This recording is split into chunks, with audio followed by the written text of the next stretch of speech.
Welcome to Channel AMEC, your insight to the Australian visa system.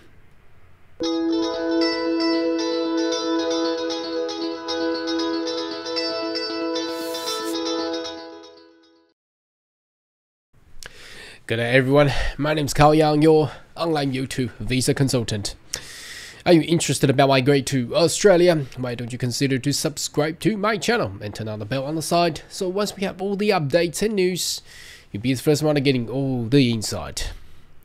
Now today's video is all about complications on employment sponsor. Now the reason I picked this topic is obviously our last video was talking about some demand driven, isn't it? If it's going to be demand driven, skill migration, whatever it's going to be, obviously it requires the employment side of the economy to actually respond to the migrants, isn't it? So usually how it's going to be done will be employment sponsors. So if there's an Australian employer wishing to sponsor you or offer you a job to actually work, whether with or without the skill occupation list, that's another topic to talk about.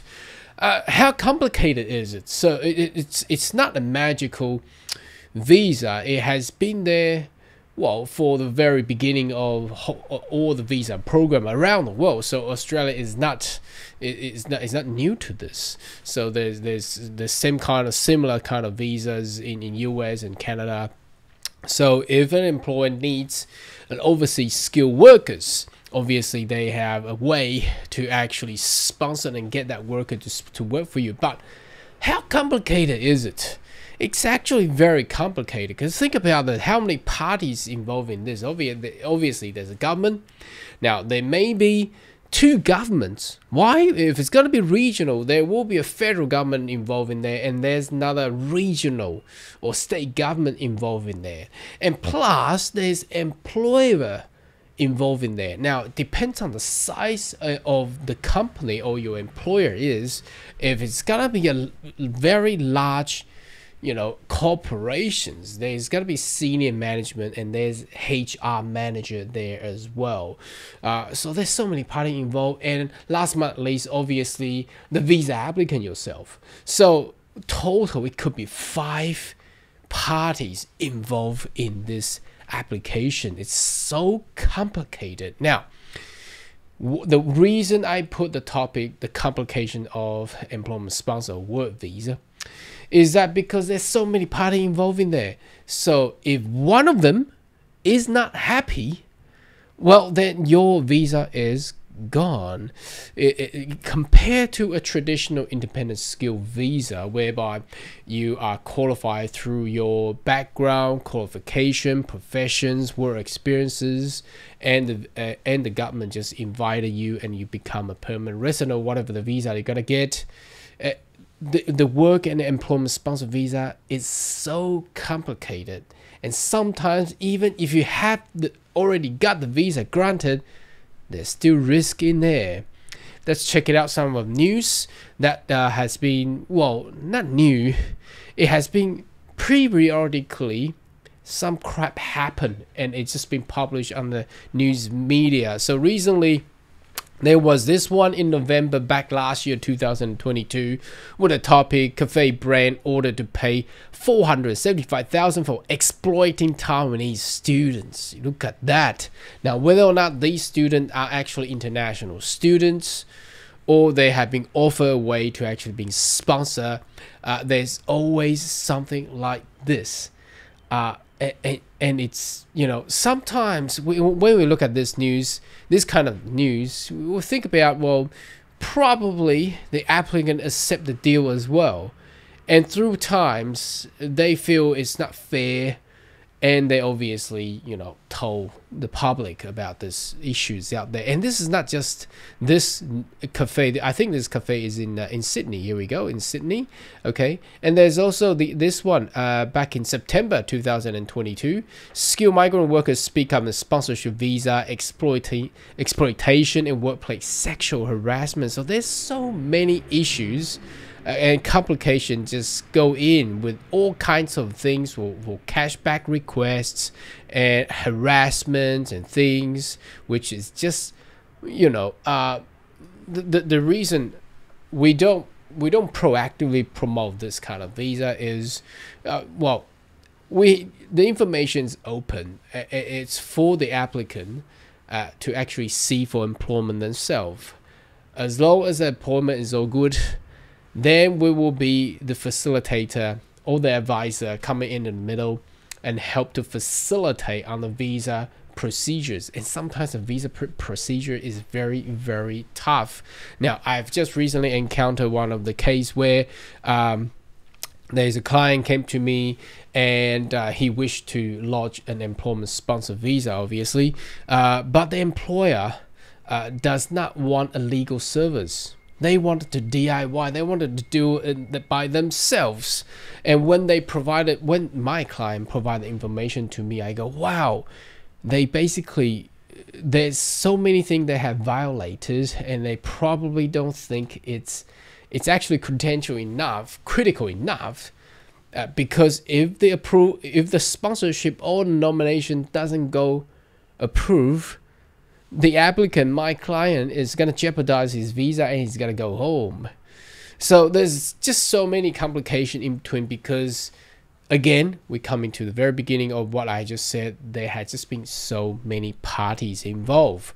So any one of these parties, whether it's going to be federal government, the state government, or your employer, or your boss, okay, or yourself, have some disagreement in regards to this visa, whether or not it's going to be family related, employment related, government related, or sometimes it's beyond our control. For example, the COVID pandemic. All of this will jeopardize your visa, and what's the result on that? Obviously, your visa will be likely to be canceled. So it's not a very guaranteeable visa. That is why I'm trying to say, no one, or we don't. I don't know if there's anyone out there will proactively promote this kind of visa, because you just don't know what the future holds. Correct? Now, last but not least, let's have a look at this one. This is actually the visa condition of an employment sponsor visa. Just give you a little glimpse on this clause 8607, must only work in a nominated occupation. So let's have a read what it actually says, so you may understand your obligation as holding an employment sponsor visa. So I don't know, demand-driven system maybe, but if they're gonna be that strict, it's gonna cause a lot of problems. Think about it, right? Okay, anyway, let's have a read. You must work only on the occupation nominated by your recent sponsor visa. You cannot work in different occupations. So if you're a sponsor chef, you can only work as chef. You cannot go part-time another IT job. All right, you cannot just do that. You must work within 90 days of your arriving in Australia, receiving your visa. You must not stop working more than 60 consecutive days. So you can only take some holiday off, but cannot be consecutively 60 days. I don't know how they're gonna manage that. Now, what about pandemic? A lot of people lost the job. So there are some exemptions. Business nominee, you grant a labor agreement stream. Business nominee, associate entity, if your visa is granted in medium, short term, your sponsor is in Australian business, and the business nominate you if your visa granted medium, short term, and your sponsor is an overseas business. I don't really understand what they're trying to say here, but anyway, that means that's the place, that's the entity you gotta work for. You can work for other business if the occupation specified administered in an instrument. Now, I'm not gonna go into that detail, but in the general sense, you cannot. Your employer is ending you are serving out of notice of period. So that means, now that's another problem here. That basically said your employees go bankrupt. They shut down, they close down their business. So obviously you need to work, otherwise you cannot live. So you can work elsewhere. But the problem here is there is a noticed period. So if you cannot work forever, right? You need to find another employer. Now, if you cannot find the new employer, what's gonna do with your visa?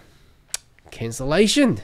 No good, isn't it? If you want to change your employer, your proposed employer must get nomination approved. Now, we've been talking about nomination. If you have followed my channel long enough, how long would that take? Quickest one will be about 6 months or a year. Wow. So if you want to change your employer and you got that what, 60 days or whatever it is. Can you, I mean, how does that work? So that's where I say the complication comes, and that's probably why the current government is looking for a new way to reinvent a demand-driven so-called. I don't know how that's gonna go anyway. All right, license and registration. Obviously, whatever the occupation that you hold, you're required to have the right registration license. For example, if you're a nurse, you gotta work as a registered nurse. If you're a chef, you're a chef. Some profession does not require a license. For example, graphic designer. So that's fine with that. Okay. Understand your work right. Department is working with Fair Work Ombudsman to help employer to understand, follow Australian workplace law. Despite there's so many news, and it will continue over my practice of the 20 years. We have just seen so many, and it will have more out there. Now, why would there be more? What can I say? There's some people that they're doing some under table deals. Now, look, this will be. I cannot provide much of advice on this one, but just follow the rules and follow the law. Despite the rule and law is so hard, and that's why we kept on promoting skill migration rather than employment sponsor visa, because the current scheme is just too complicated. As you have clicked into this video, the complication of the employment sponsor visa. Anyway, should you have more question, query, more than welcome to leave comment right down below, and I see you next video. Goodbye.